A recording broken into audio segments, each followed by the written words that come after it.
What's going on, everybody? Welcome to the GoBundance Podcast, where we feature GoBundance members and chronicle their journey to being whole life millionaires. I'm your host, Jamie Gruber, and today it was great to sit down and chat with a friend of mine in the GoBundance community named Cody Bjugan. Cody is a land developer. He's an entrepreneur. He's just an amazing guy, and he's got an incredible story that he told today. You'll learn why he faced a 5-year prison sentence at one point for, the activities that he was involved in that he had no idea were illegal at the time. We'll dive deep into that. Check that out. An amazing story.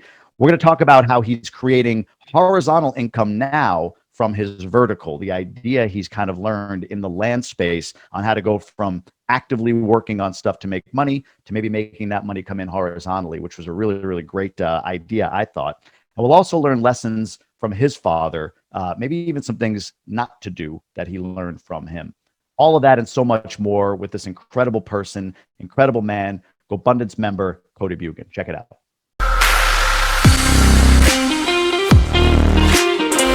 Cody Bjugan, welcome. What's up, buddy? Thanks for having me. Absolutely. Well, let's dive into a little bit more about this. Allied Development, VestRight, all of what you do. I know you're in the land space, but give us your story. What's your kind of background all the way up through today? Background, clear back to childhood. I'll try to bullet point it. Is that what you want me to do? Let's do it. Yeah, bullet point me back to 1 year old. 1 year old. Well, I don't have a lot of memories of my childhood. Part of it because there's a lot of bad ones. But I grew up in a small little town in Oregon called Damascus, Oregon. Tiny little population. Not even sure you can find that on a map. I think the first street light was put into that city about the time I was moving out of the city. Grew up in we're probably lower middle class, definitely financial struggles. But my dad taught me more what not to be than what to be, meaning what I watched him do and act and behave. Most of it is what I didn't want my life to be. But one thing I will tell you he did teach me, though, is he did teach me work ethic. So, when I was still at home, I used to go out and, frame with my dad. He was a framer, he'd do remodels, do demos, this, that, and the other. But so anyways, yeah, I grew up in that small little town. My first kind of entrepreneur spirit was there was this tiny little flea market in our small little town. And I used to go down there. I think I was maybe 11 or 12. I used to go down there. I collected baseball cards, basketball cards.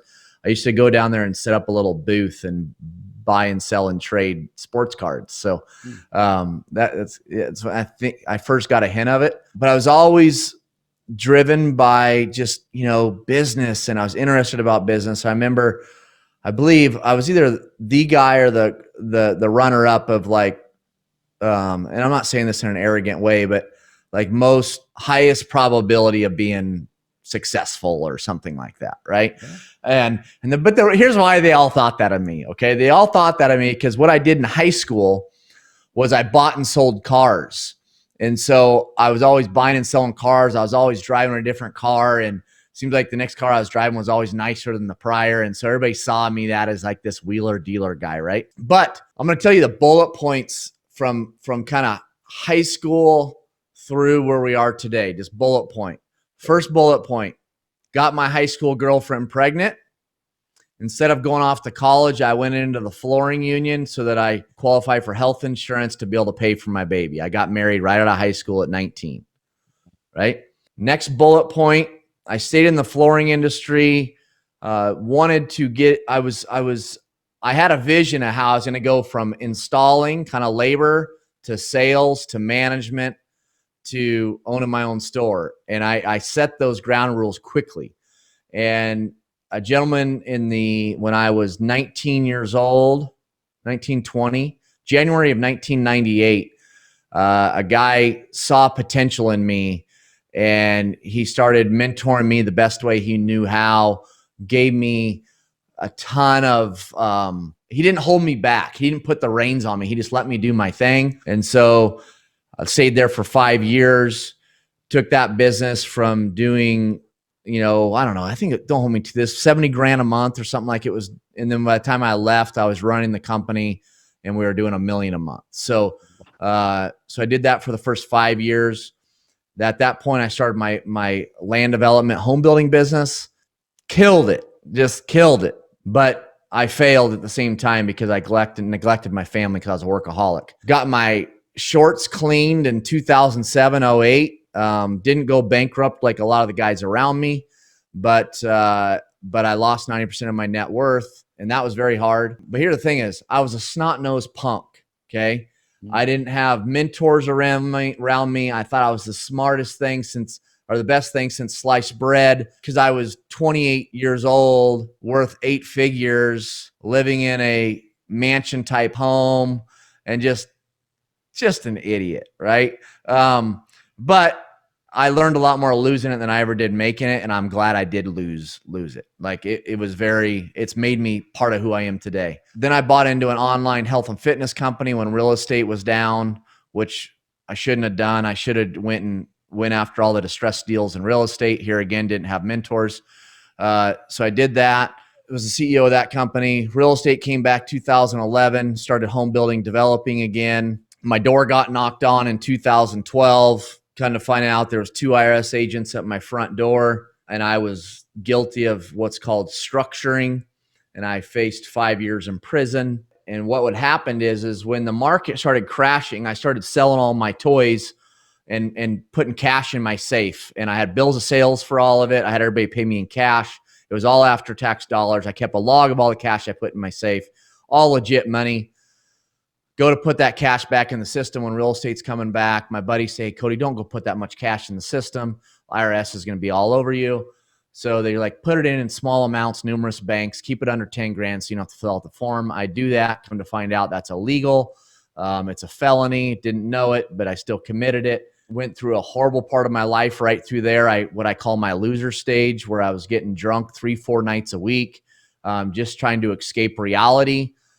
Which, by the way, is one of my pet peeves. I don't have a lot of sympathy for the victim mentality. There are true victims out there. But for the most part, when we go through trials and tribulations, we have a choice to come out the other side stronger, more powerful. We reflect back, we learn, we grow, or we come out the other side, feeling sorry for ourselves and being little bitches. So, and I was being a hypocrite because I was using the bottle because I was wanting to escape reality. So went through that, into that deal. The way that ended is I didn't go to prison. We reached a settlement. I took a misdemeanor, and they got to keep all the cash, because what I didn't realize is before they knocked on my door, they went in and took all the cash out of the banks. Wow. So that was the deal. Even though they knew it was all after tax dollars, all legit money, I still committed a crime, right? So anyways, that's that deal. What else? What other bullet points have happened in my life? Those are big bullet points, but continue, please. Yeah, big bullet points. In 2019, I decided, I'm missing one big bullet point. I went through a brutal money-grabbing divorce, okay? That was also part of that loser stage. 2016, though, my life changed. One is I met my wife today, who I now have a beautiful little baby girl with. I also have an older children, a 23-year-old son and a 19-year-old daughter. But in 2016, I heard a sermon at church, and it was a sermon I'd never heard before. And it was, just because you believe doesn't mean you have faith. And I always looked at believing and faith as the same thing. And they're far, far different. And so I realized I was a control freak. I realized I was trying to control everything in my life, and that was robbing me of my peace. And I really started exercising my faith muscle. And through that, I'm able to I don't think you can find true peace in life without faith. And I'm not just talking spiritual faith. I'm talking about faith in anything in your life. Like this shirt I have on is my VestRight, my education company, we'll get to in a minute. And one of the sayings on here is believe, action, faith. Okay. Well, in life, or let's talk about in the church for a second. A lot of times they skip over the action part.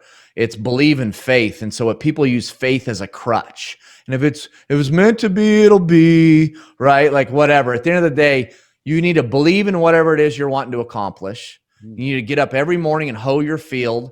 You need to do your part, which is action. And then you have to have faith that you're not in control of everything. And yes, you do your part through action, but the vegetation is not up to you. You're not in control of everything. And so through that, I found tremendous peace, changed my life. I gave up the bottle. I was worried about that I was an alcoholic.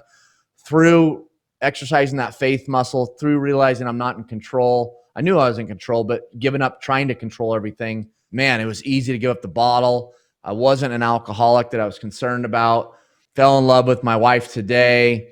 I had been fixed for 15 years. I got a reversal, had a child with her. She had never been married, never had kids. My 18-month-old Avery completely transformed my life.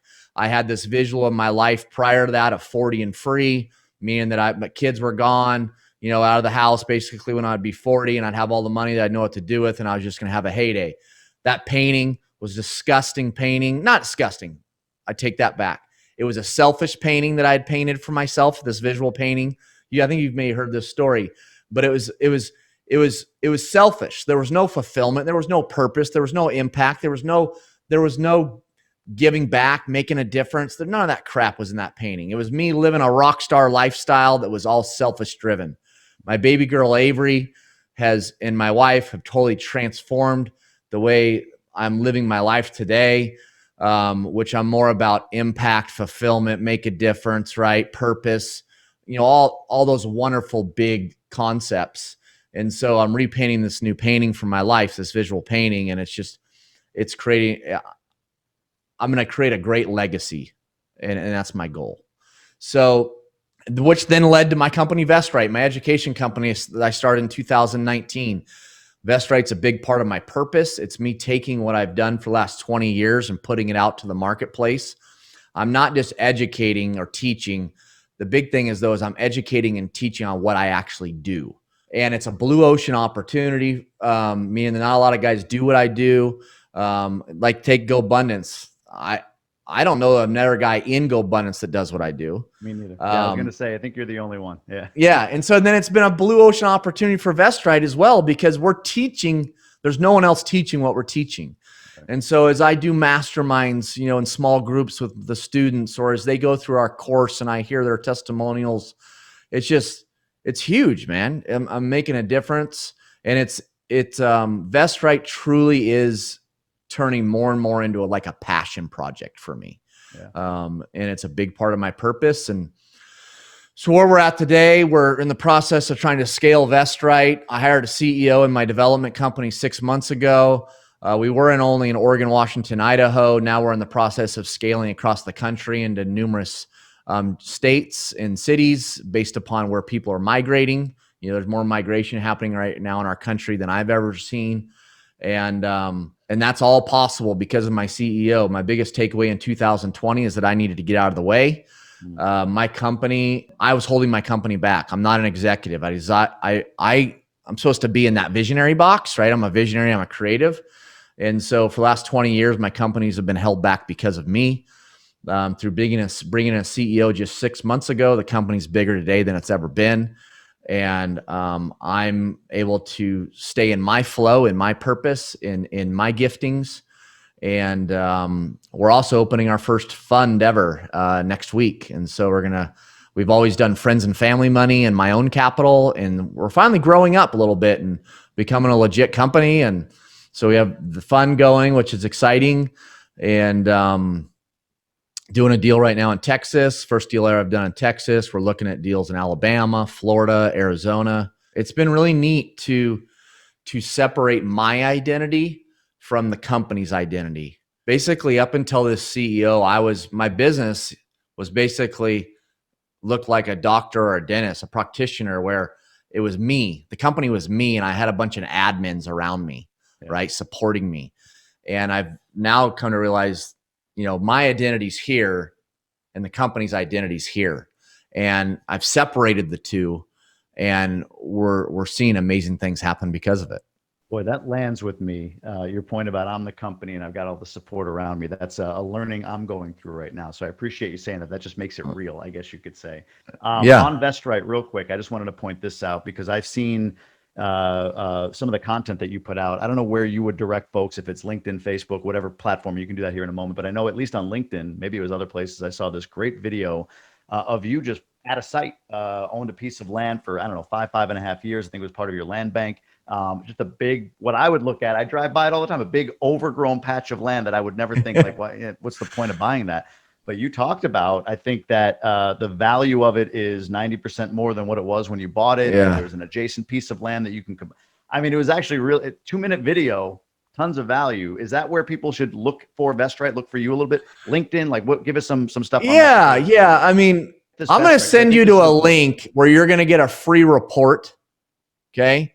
Yep. And you'll probably learn more in that free report than you've ever known about my space, which my space is I know how to find off-market deals. I don't do any on-market deals. Everything's off-market. We have in-house acquisitions. We don't rely on real estate agents. We love them, but we don't rely on them. Mm-hmm. And we do off-market deals. It's all raw land that has development potential, and we know how to take that raw land, get it through the political approval process, either sell at that point or develop it, sell the finished lots, and or build the houses. So that's what we do. Go to VestRight.com/land101. Okay. VestRight.com/land101. Put in your name and email. Yep. We're going to put you on our list, but we're going to give you a great report. You're going to learn a ton. And from there, if you want to buy one of our courses, great, or whatever. If you're just looking for it to see some of our posts, best place is Facebook. So on Facebook, it's Cody Bjugan, my name, which you can see in the bottom corner, and then dash VestRight, VestRight, and we're constantly posting in there, and yeah, you can get a gist of what we do and what we stand for. No, I like it. And I wanted to talk about this now. There's so much to your story I want to dissect, but I wanted to talk about this now because to your point about making impact, I've learned that the best impact I make is by connecting those that make impact with others, right?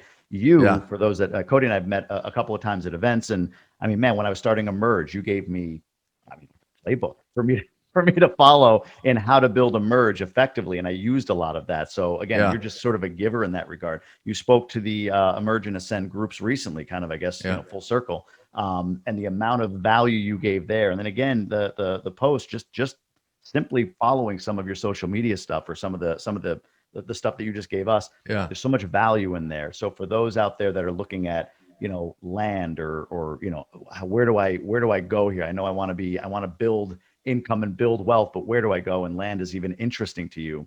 VestRight's definitely the place to be as far as I'm concerned. Yeah. So I wanted to make sure we got that out there. Yeah, I appreciate that, man. Yeah. And I will tell you, we've all heard it, but I don't know that we all believe it. I'm now living it and I'm seeing it firsthand. The last year and a half, I've been very little focused on, I've been more focused on outflow, giving back, making a difference than ever. Yeah. And it is crazy how the money and all that, it just happens, right? Yeah. And so I'm living it and I'm loving it. And I'm thankful. I'm very thankful. No, it's funny you say that. My story, many have heard, you've heard, is leaving my job without, a job behind it. But I'm leaning into, this Emerge Ascend thing, real estate, all the things that I do.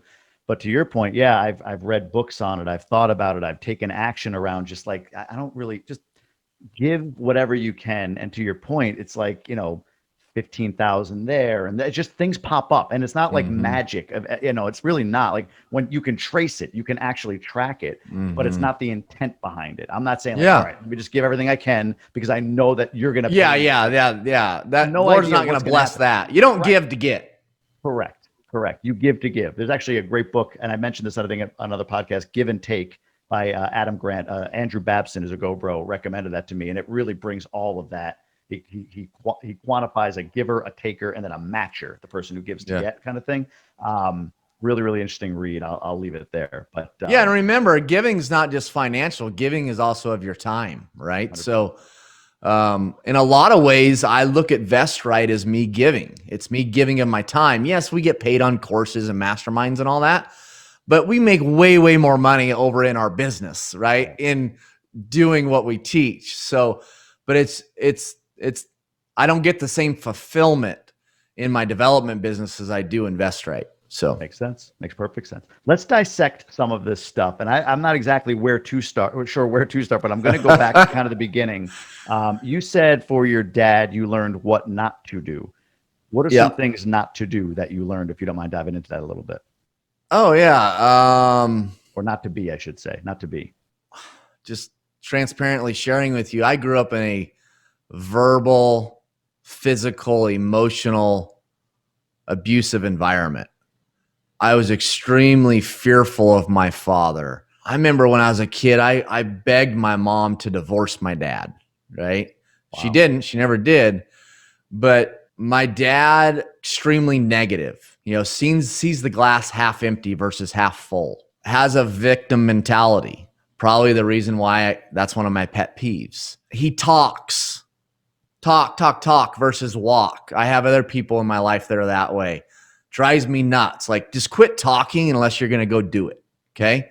Yeah. Just go do it. And then we'll talk about it, which leads me to something I said to a buddy of mine at lunch last week. I said, dude, and it's related to a different context, but so many people that want to do it and they talk about doing it, but they never do it.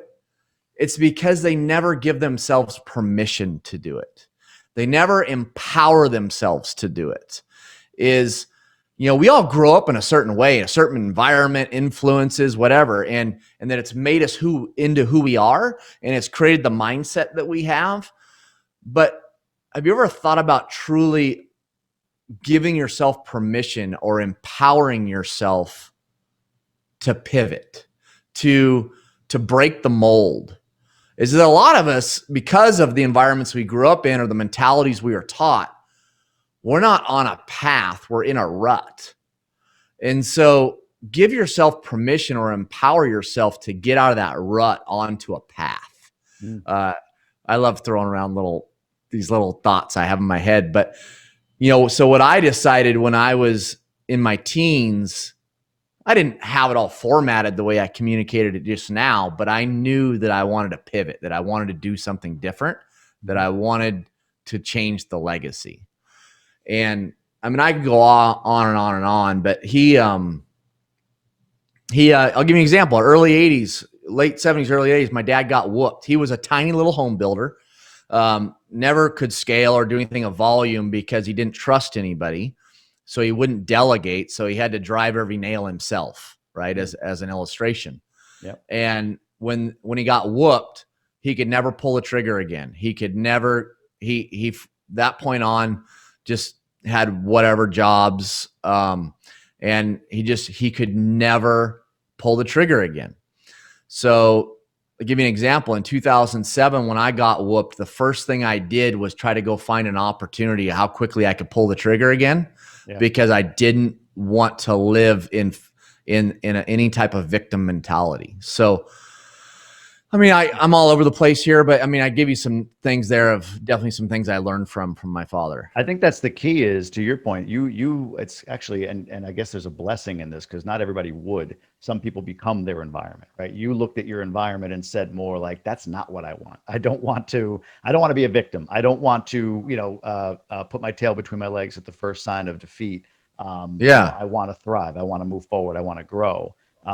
So no, I think that's an incredible lesson. And one of my biggest strengths is I execute, and sometimes too quickly, but I execute very quickly and I move with speed.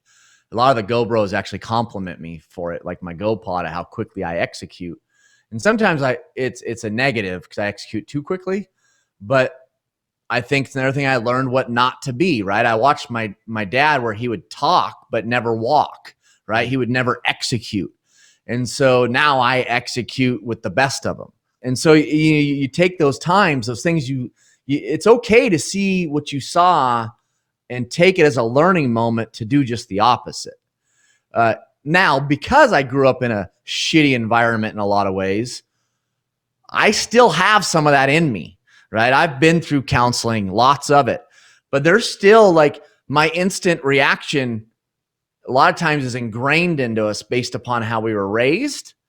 Now I'm learning more and more not to act on those feelings or thoughts or emotions. Yep.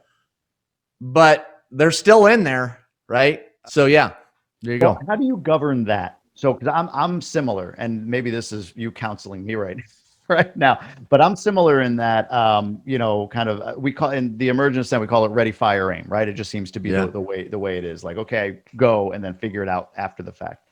but that creates ADD to some extent. I don't want to Yeah. bastardize the term, but you know what I mean. It Yes. creates like, okay, Yes. now I've got 12 different things I'm involved in. So Yes. you're an action-based go now kind of guy. How do you avoid spreading yourself too thin? How do you avoid putting yourself in situations that, later on now you can't deliver? So I have this thing that I believe, and it's if we have time today, I'll share a huge aha that I had related to this exact topic of how I'm going to create substantial horizontal income without getting outside of my lane. I play in an ordinary income space, but I'm going to create crazy horizontal without getting out of my lane at all. So what I constantly am thinking about before I make a move is this a shiny object? Am I getting outside of my lane? Am I getting out of my flow?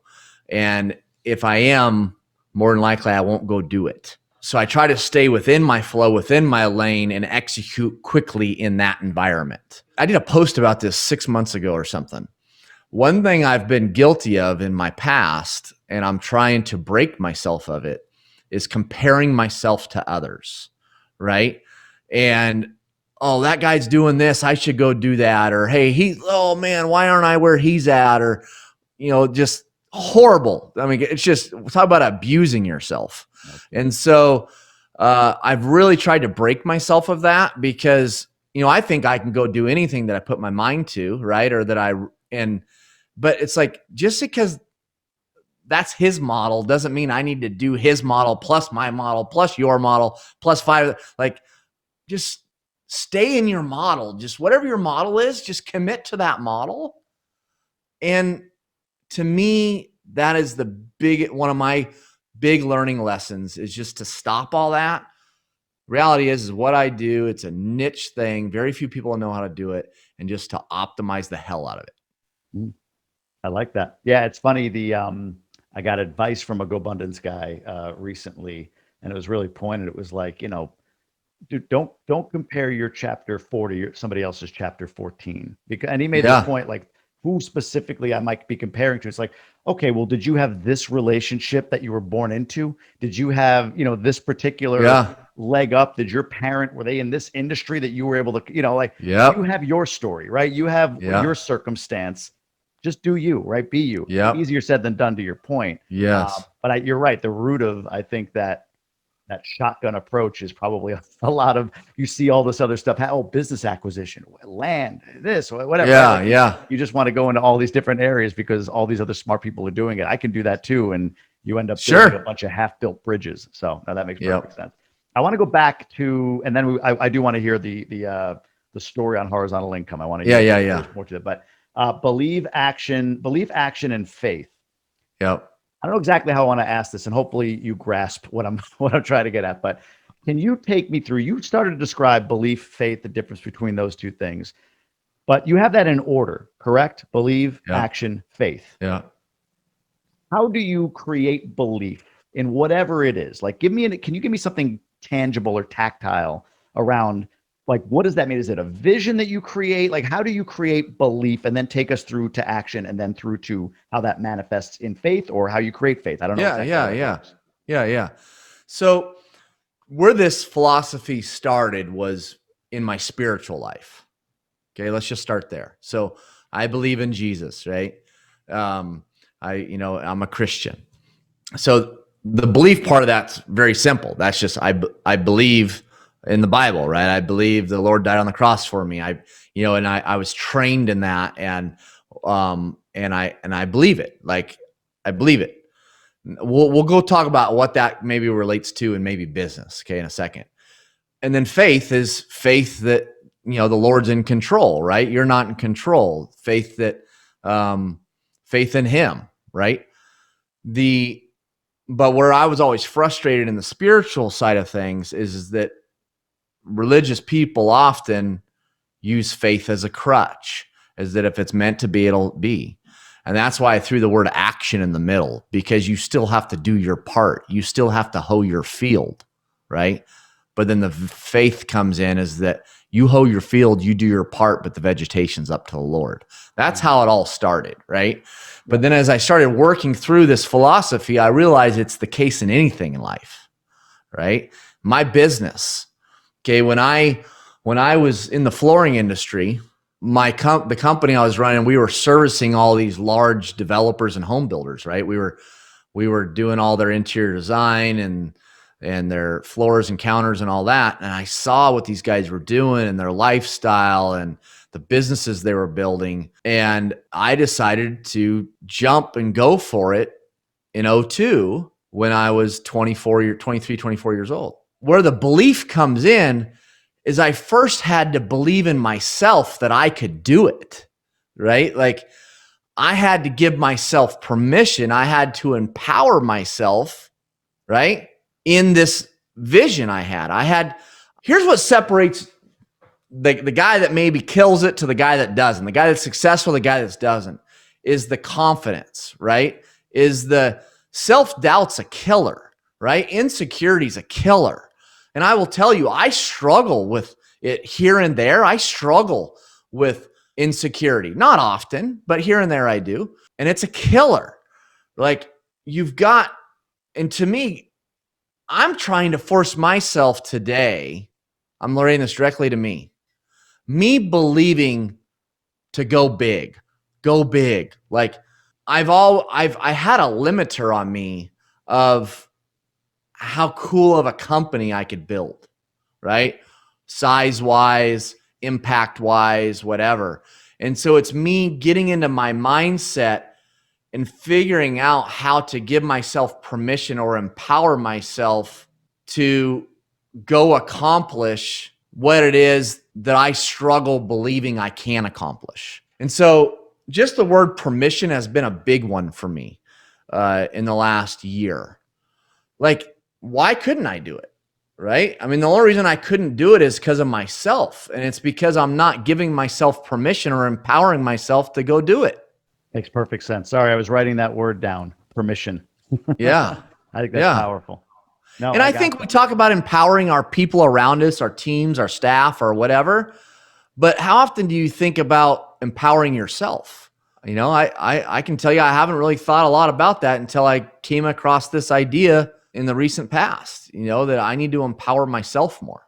Makes perfect sense. No, I appreciate that. There's a couple of other spots that I might dive into, but I want to respect the one sheet portion. I want to hear the horizontal income part as well. Yeah. So let's dive into that. We're going to go pillar by pillar. I'll start with horizontal income. And let's start with the story, actually. Before I get into any of these kind of technical questions, let me hear more about this idea, if you will, for horizontal income. So horizontal income is something that up until just recently, I've failed miserably. I've created all kinds of ordinary income, right? Many, multi-million-dollar years.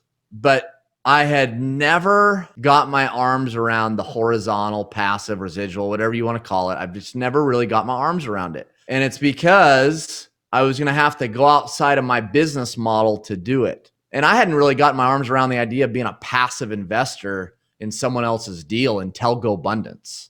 So kudos to GoBundance. I've been in GoBundance for, 2 or 3 years or something. And I had really never been exposed to GPLP, syndication, didn't really know cap rates and NOIs, net operating income. Like just wasn't my world.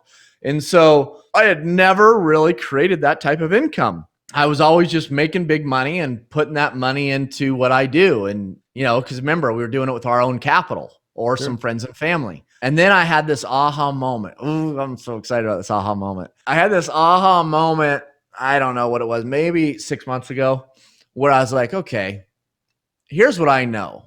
Whoever controls the deal or whoever controls the dirt controls the deal. Pure and simple. Whoever controls the dirt controls the deal. Well, I see everybody kicking each other's teeth in on these on-market, value add deals. Please don't take this the wrong way. I have a bunch of great buddies that are syndicators. Great buddies of mine. Like fix and flipping homes or wholesaling houses. It was like everybody, there was one of those on every other street corner. Everybody and their mom was fix and flip or wholesaling houses. Well, now I'm seeing that same thing happen with multifamily or store, whatever, syndication. Like everybody and their mom's a freaking syndicator. And they're all doing on-market deals and they're all kicking each other's teeth in. And there's these crazy low cap rates happening.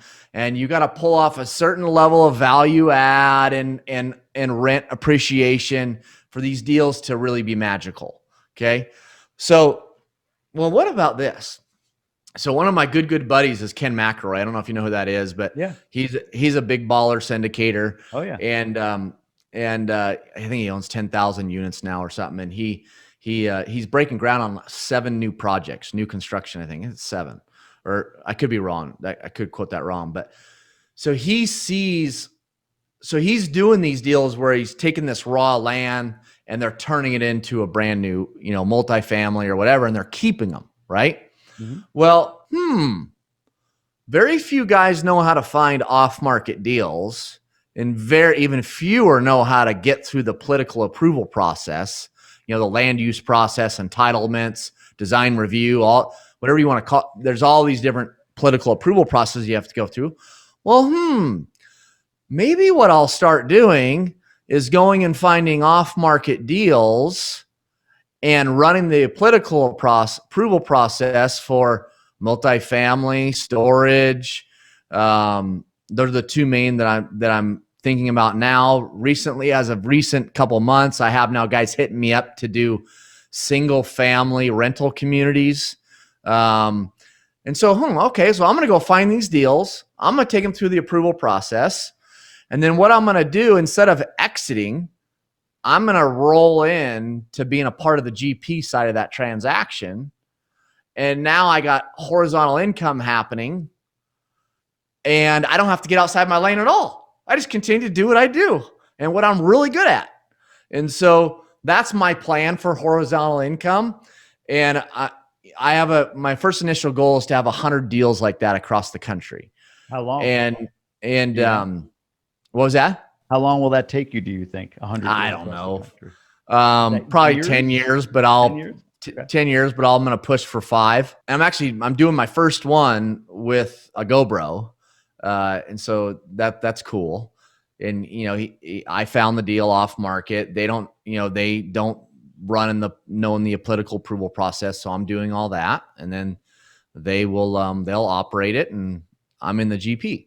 Mm-hmm. So super excited about that. Plus I also invested in my first ever passive deal, where I'm on the LP side, limited partner on the passive side, into another GoBro, into one of their deals. So I'm slowly growing up. Okay. Yes, I'm 43 and I should have figured this out 20 years ago, but Amen, at least brother. I figured it out at 43 instead of 93. Yeah. And I will tell you, for all the young people that are maybe listening today or that I'm around and GoBundance or any of the other masterminds I'm a part of, like, I celebrate you young people. I celebrate you. I'm proud of you. I'm excited for you that you figured this out so young.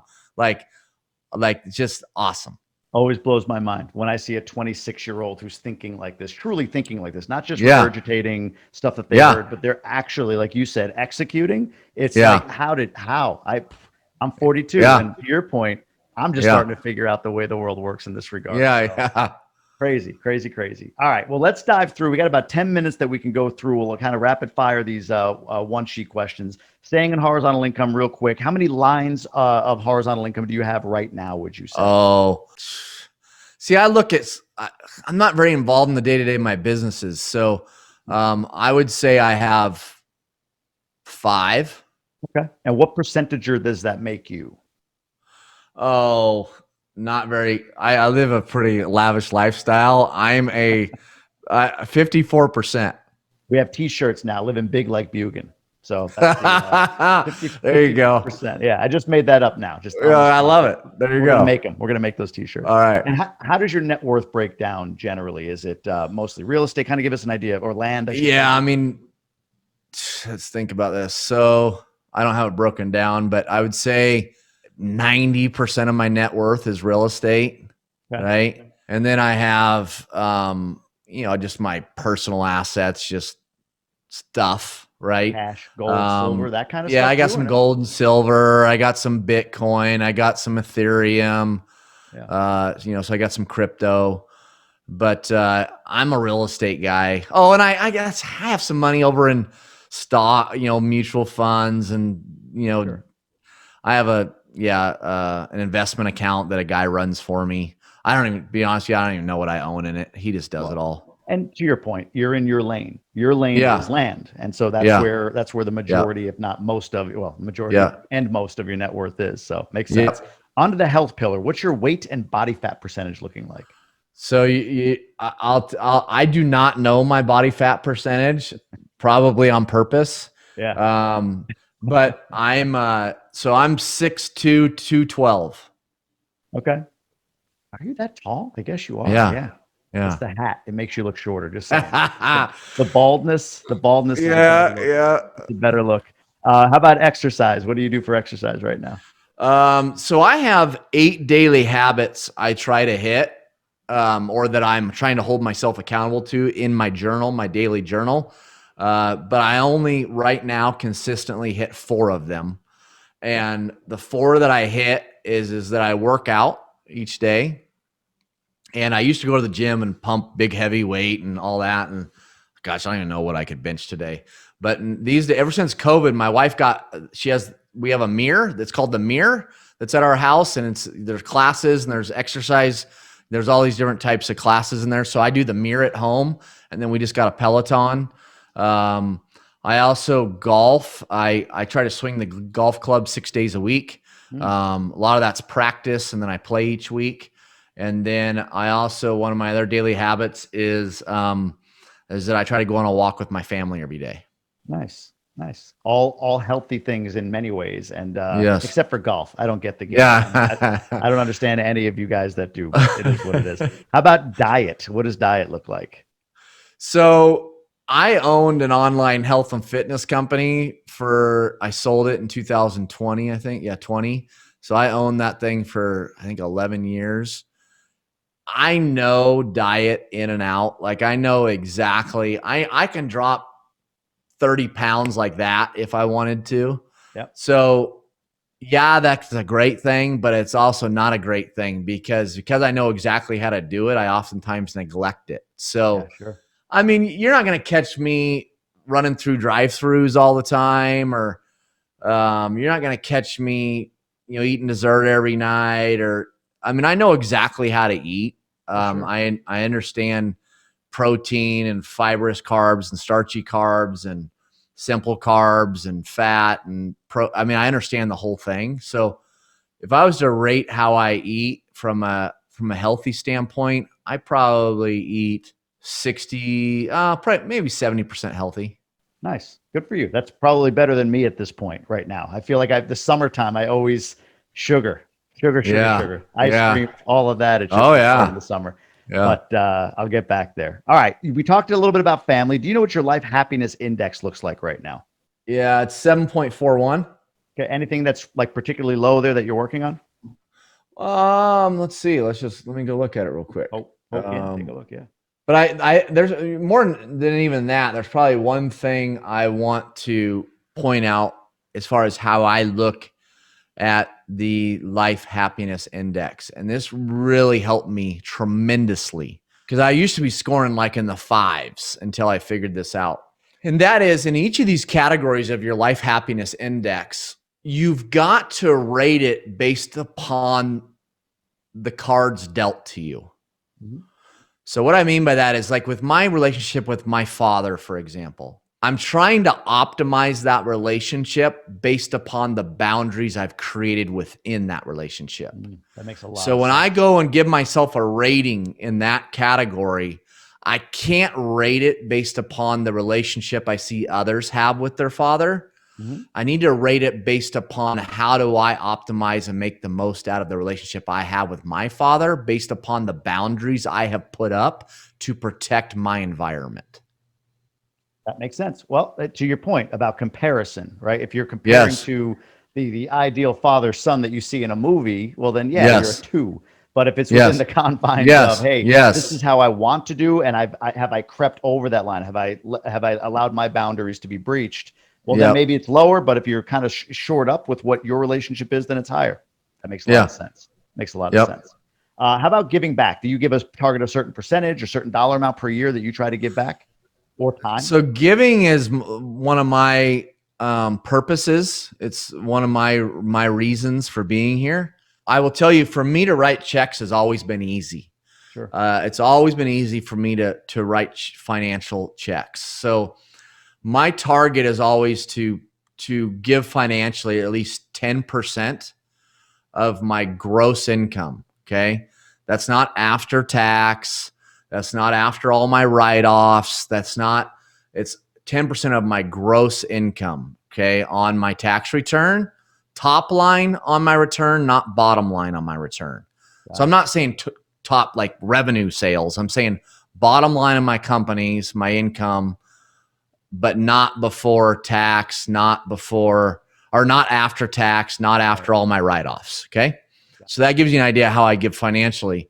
But where I've always fallen short is giving of my time. And giving of your time is much harder in my eyes than giving of money. 100%. And so one of my biggest things in 21 is to increase my time giving. But I also look at VestRight. A lot of my time I put into VestRight, I look at as giving. And I'm going to try to start a mastermind here pretty soon at my church that I'm in discussions with the pastors about. Yeah, I think that's important. A lot of guys don't give themselves credit for that. They think soup kitchen, they think, shelter, animal shelter is time, right? Not like you said, within your business, the additional time you give it. Like you said, you don't make it. You could stay in your lane on the land side of things and make more. You're not making money here, but you also give a lot of your time when you compare what you could make per hour of time. Right? For sure. So there's back there. Let's do two more questions. So we broadcast this live exclusively in the Ascend group. They get a sneak peek to the podcast before it goes. I asked them if they have a question, and they have one in here. And this is pretty quick and easy one, I think. But how much did you save before you bought or syndicated your first deal? Like, I guess the question is, like, what kind of money did you have before you did your first deal? Or was it all friends and family money that you used to do it? I'm not a syndicator, but when I did my first land deal, I didn't use any of my own money. Or at that time, when I first started, I had a partner for a couple of years. We didn't use our money. What we did is we went and tied the deal up. Well, neither of us had a lot of money, to be clear. Right. What we did is we tied the deal up. We put together a huge off-market deal, and we flipped it, right? And we flipped it, and we were both so giddy because our first deal we made $1 million, and we just by flipping it. Now we didn't get paid until closing that $1 million, and the guy saw how giddy we were and excited we were about that payday. So of course he renegotiated that fee right before closing, and we obviously did it. I don't remember what it ended up. I think it was still a high six figure payday, but nice. So the answer is zero. Yeah. No money. Yeah, that's incredible. And I think that's kind of what the hope was with that question, to be honest. Yeah. That you don't need a lot of capital in hand. No, you just got to bring value. Like for So here, so I'm going to have to drop this bomb because this is really important. Rant, my friend. Preach.